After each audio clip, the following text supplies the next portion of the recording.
எல்லாருக்கும் வணக்கம். சில தினங்களுக்கு முன் சென்னையில் நடந்த ஒரு அநீதியை பற்றி சுமார் 20 அமைப்புகள் கண்டன குரல்களை தெரிவித்திருக்கிறது. எல்லோருக்கும் எனக்கு நன்றி வணக்கத்தை தெரிவித்துக் கொள்கிறேன். அவர்களுக்கு எனது வாழ்த்துக்களை தெரிவித்துக் கொள்கிறேன். ஆனால் குரல் கொடுப்பதோடு சரி, என்ன செய்யணும்னு யோசித்தேன். அந்த வீடியோவை பார்த்துட்டு அன்னையிலேருந்து என்னால் சாப்பிட முடியல, தூங்க முடியல. நான் வாட்ஸ்அப்பில் பேசவே இல்லை. ஏன்னா நான் பேசுனேன்னா என்னுடைய கட்டுப்பாடு மீறி அநாகரிகமான வார்த்தைகள் வந்துடும் ஒரே காரணத்துக்காக நான் பேசுகிறேன். நான் வாட்ஸ்அப்பில் செய்தியாக போட்டிருந்தேன் கட்டணத்தை. அந்த வீடியோவை பார்த்தா நல்லா தெரியுது என்ன அநியாயம் நடக்குது அப்படின்னு. இதுல இருந்து என்ன தெரியுது? திமுக ஆட்சியா விசிக ஆட்சியாங்கிறது சந்தேகமா இருக்கு. விசிகாவுக்குள்ள அடக்கமாகிவிட்டது திமுக. அடங்கி போனா திரும்ப வெளியே வரலாம். அடக்கமான முடிஞ்சு போச்சுன்னு அர்த்தம்.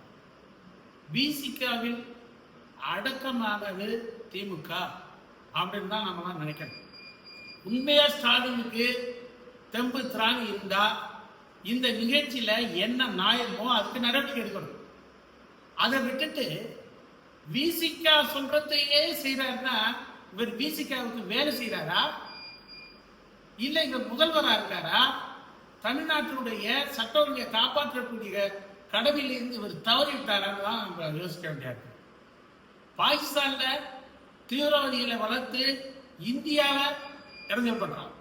அதே மாதிரி தமிழ்நாட்டில் விசிகாவை வளர்த்து தமிழ்நாட்டில் இருக்க மற்ற இன மக்களை பாதிக்க வைக்கிறாரு ஸ்டாலின் தான் நான் சொல்றேன்.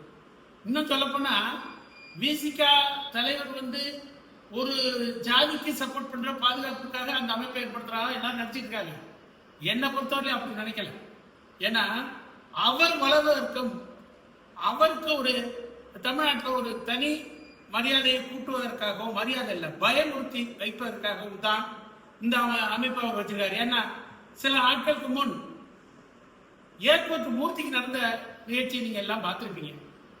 டிஜிபி அலுவலகத்துக்கு முன்னாடி செருப்பால் அடிக்கிறான். என்ன நடந்திருக்கணும்? சரி, ஏர்போர்ட் மூர்த்தி அடிச்சானா அவன் மேலையும் கேஸ் போடு, இவன் மேலையும் கேஸ் போடு. அதை விட்டுட்டு விசிகா சொன்னதுங்கிறதுக்காக வேண்டி அவன் மேல மட்டுமே வழக்கு பதிவு செஞ்சு குண்டர் சட்டத்தை போட்டு உள்ளர போட்டிருக்காங்க. இது என்ன நியாயம்?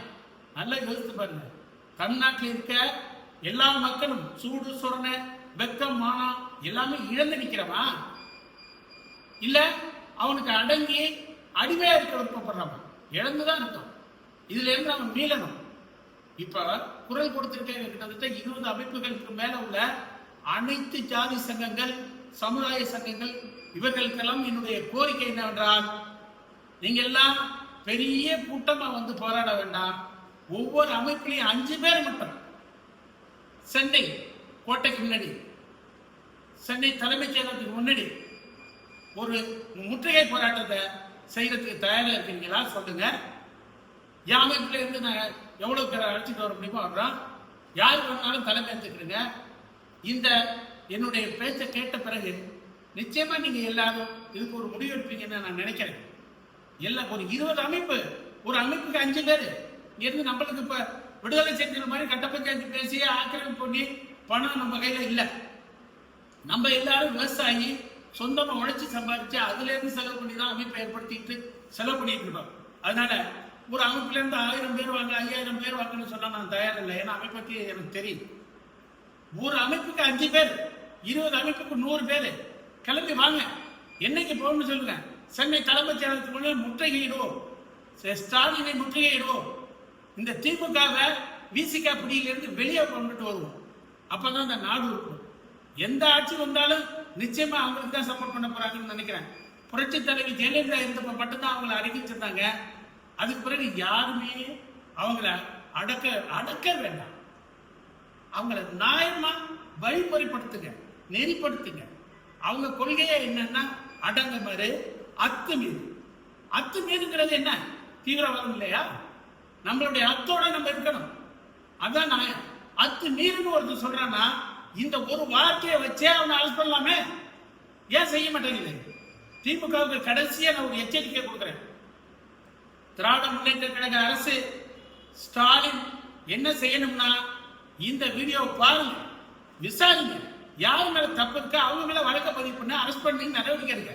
அப்படி இல்லைன்னா அத்தனை ஜாதியை சேர்ந்த தமிழ்நாட்டில் இருக்க மக்களும் உங்களுக்கு எதிர்ப்பா திரும்பக்கூடிய சூழ்நிலை இருக்குங்கிறத உங்களுக்கு தெரிஞ்சுக்கிறேன். நன்றி, வணக்கம்.